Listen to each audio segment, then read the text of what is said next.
Hello বন্ধুরা, welcome back to my channel. একটা new ব্লগে তোমাদের স্বাগত জানাই। তো আজকে ছিল মহালয়া আর আমরা বেরিয়ে পড়েছিলাম সবাই মিলে গঙ্গা স্নানে যাব, কারণ আমার নন্দাই তর্পণ করবে, সেই জন্য এখানে আমরা সবাই মিলে যাচ্ছিলাম বাইকে করে। একদম গঙ্গাটা আমাদের বাড়ি থেকে ধরো 20-25 মিনিট দূরত্বে এরকমই।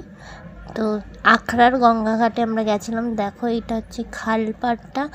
এর আগেও আমরা এই গঙ্গা পাড়ে ঘুরতে এসেছিলাম, সেই ভিডিওটা আমি তোমাদের শর্টসের মাধ্যমে দেখিয়েছিলাম। তো আজকে দেখো কি সুন্দর গঙ্গার যাওয়ার রাস্তাটা, দেখো মনে হচ্ছে যেন কোনো জঙ্গলে আমরা ঘুরতে যাচ্ছি বা বনের ভেতর যাব, এরকম মানে মনে হচ্ছে সুন্দরবন এরকম একটা ফিল আসছিল। তো দেখো গঙ্গার পাড়ে কি দেখছি, মানে যেহেতু বৃষ্টি হচ্ছিল কদিন, খুব কাদা এইসব তো আছেই, কাদা প্যাচপ্যাচ আর প্রচণ্ড ভিড়, পুরো ক্রাউডেড ছিল।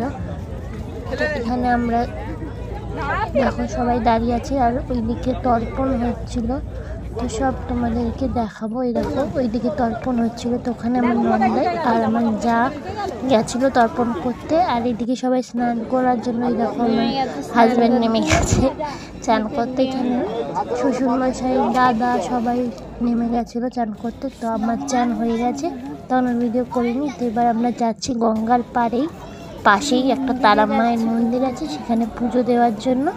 তো দেখো মন্দিরেও কিন্তু খুব ভিড় ছিল।